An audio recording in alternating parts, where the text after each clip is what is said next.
Hey pastor, you've got your camera set up so you're looking pretty good. But have you paid attention to your background?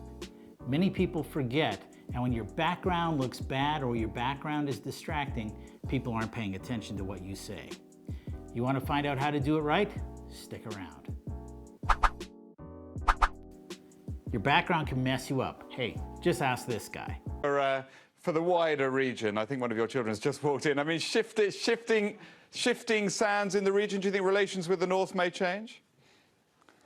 I would be surprised if they do. Pardon me. That's right, carry on. My apologies. What's this going to mean for the region?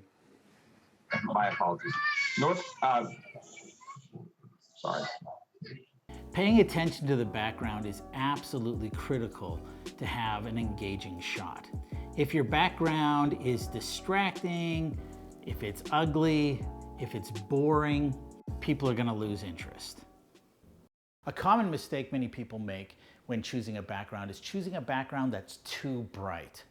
For example, a window could have the sun behind you, even just a bright white light source.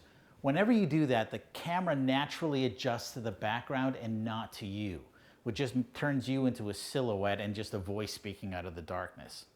Maybe not the best look. Even if you adjust the camera so that you're exposed correctly, that just makes the background overexposed. When that happens, it gives you this maybe a heavenly angelic look. But I'm not sure if that's always the best look to go for either. Another shot that's very common is choosing a background that's just plain blank. Now you might think that this is improvement over the window, and it is when it comes to light exposure, but it's a very boring shot. It doesn't make a compelling video to watch. Now others still try to compensate by hanging up either curtains or some kind of a fabric to try to get a better look across, but that usually just makes it look like a 1980s photo shoot from Sears. Maybe not the look you're looking for. Another mistake we often make is clutter in the background. We don't actually carefully look at the background to see what might be distracting. Now, quite frankly, a lot of churches do this on their church stage during Sundays or throughout their building. It's very easy for us as humans to become blind to our own clutter. Now, some people say, well, a little bit of clutter is okay because we don't want to come across polished or professional or anything else like that. We want to be real and authentic. But here's the problem. Yes, it's true, people do kind of get accustomed to their own clutter, but that doesn't mean they get accustomed to yours. So when you've got clutter in your background, it distracts from the message and it kind of looks cheesy. Sometimes all it takes is just 1 minute of tidying up and that cluttered background looks clean again. Then people aren't focusing on the clutter, they're focusing on you. Another common problem is when you're too close to your background. When you're right next to your background, it is a little bit more difficult for the eye to distinguish you from your background and to know where you're supposed to be focusing your attention. When that happens, people are more focusing on the image. They're not focusing on you and what you have to say. You want to choose a background that's interesting, but not distracting.